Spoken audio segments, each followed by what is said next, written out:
Oh, bother.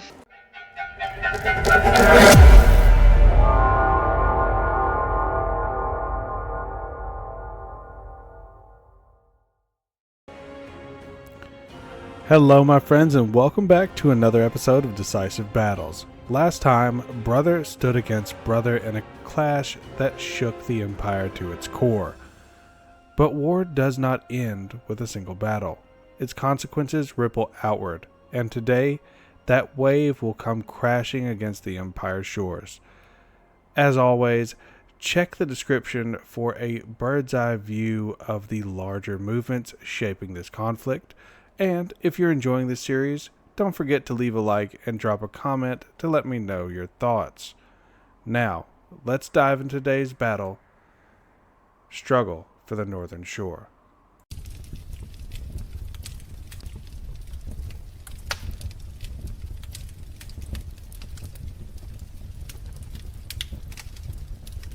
Upon hearing of Nordland's invasion of Ostland, the Emperor, who had been preparing to return to Reichland, immediately ordered a forced march towards Salzenmund, the Nordland capital. His forces arrived in half the time it would have normally taken an army of such size to cover the distance. Upon entering the hall of the Grand Baron, all formalities were cast aside. The Emperor demanded that all except those of the highest authority leave at once. When the chamber was emptied, the confrontation began. Karl Franz stood flanked by his champion, Ludwig Schwarzhelm, and his advisor, the astromancer Heinrich Fersen. Opposite them stood Theoderic Gausser, the four most powerful Nordland barons, Werner Nixer, Sieghard Kohler, Kelmont von Hagenfels, and Ulf Nachtmann, along with the judicial champion Egil Dirkwald. The Emperor strode toward Gausser. "I have received word of the Battle of Norden. I suppose congratulations are in order." Gausser hesitated, caught off guard, but before he could reply, Franz continued. "I assume this is where I grant you the chance to explain yourself, before I decide which of these men would be best suited to replace you as Elector Count." Gausser stiffened. He could not be seen as weak before the gathered barons, each no doubt weighing their own ambitions at this very moment. "My Emperor, it is an honor to receive you in our humble province, Nordland, the Empire's shield for over a millennium. Had you remained in Altdorf, you would have received my communique explaining my actions." He pressed on.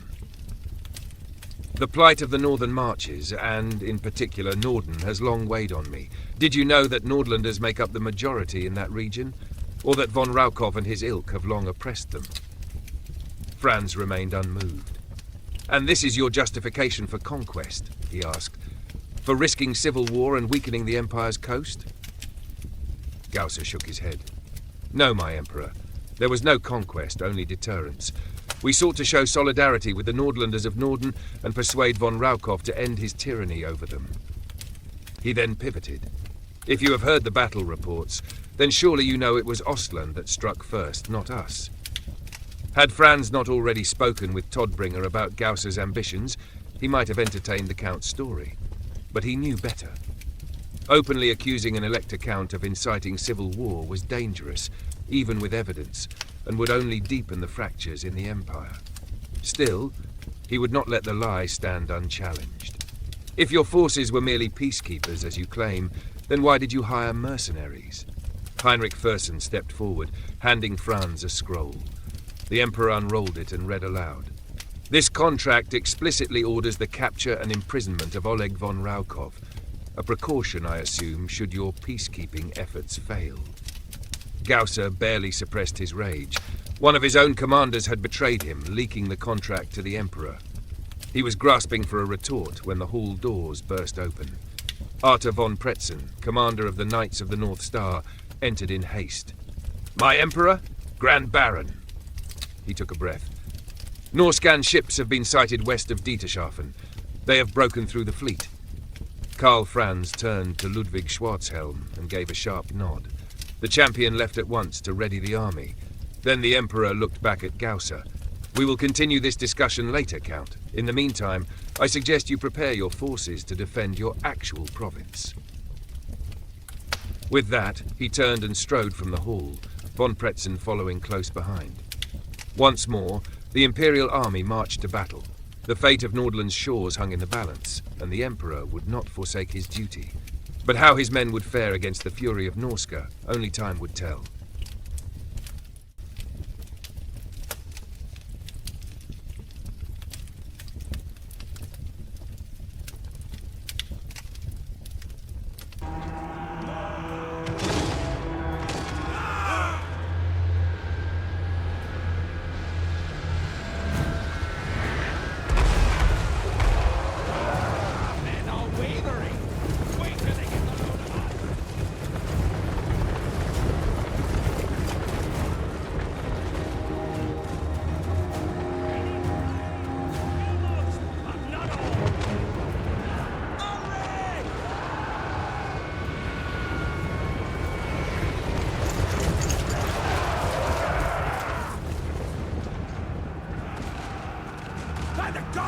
Keep clear!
archers! It is against Sigmar! Our masters desert us!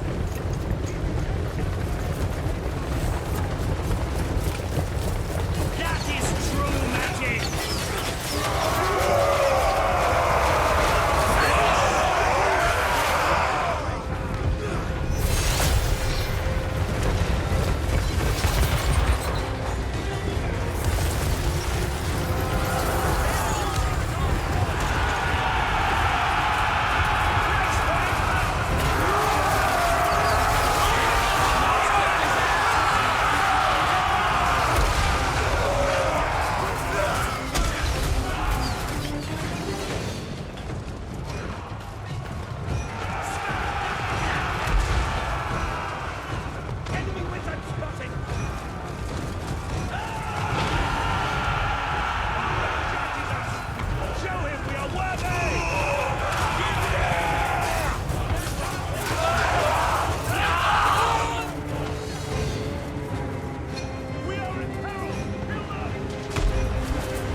When Karl Franz arrived on the field of battle, he had expected to find the Norscan horde assembled for a single, decisive clash.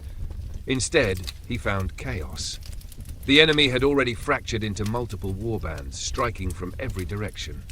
Each time he sought more favorable ground, another force emerged from the mist and crashing tide, forcing his men to brace for yet another brutal assault. The Norscans fought like the sea itself, ceaseless, unrelenting, and without mercy. But the sons of the Empire held. Again and again, the Emperor led his soldiers into the fray, the thunder of mortars shaking the shoreline as shot and shrapnel tore into the charging Northmen. Blood slicked the sand, shields splintered, and steel met steel in savage combat. By the day's end, the invaders lay broken. The tide of warriors had been cast back into the sea. Yet, for all their triumph, unease settled in Karl Franz's mind. Throughout the battle, the warriors had flown the banners of Wulfrik the Wanderer, but their infamous warlord was nowhere to be seen. It was unlike any Norscan chieftain, least of all Wulfrik, to send his men to fight without standing at the fore. If he was not here, then where was he? Prior to the battle, Franz had given Artur von Pretzen an order to rally as many knights as could be spared should the battle go ill. It had been a precaution, but one that now proved invaluable. The Empire had won the day, but the Norscans were far from finished. Even now, in the shadows beyond the coast, another storm was brewing.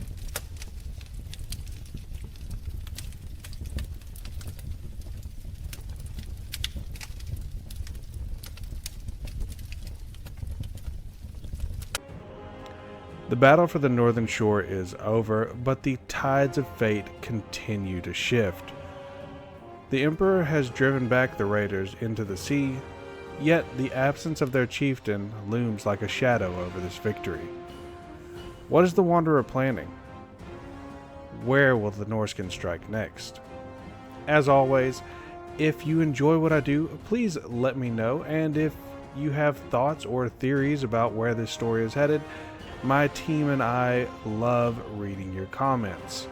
Until next time, to all my friends, wherever you are, good morning, good evening, and good night. I'll catch you later.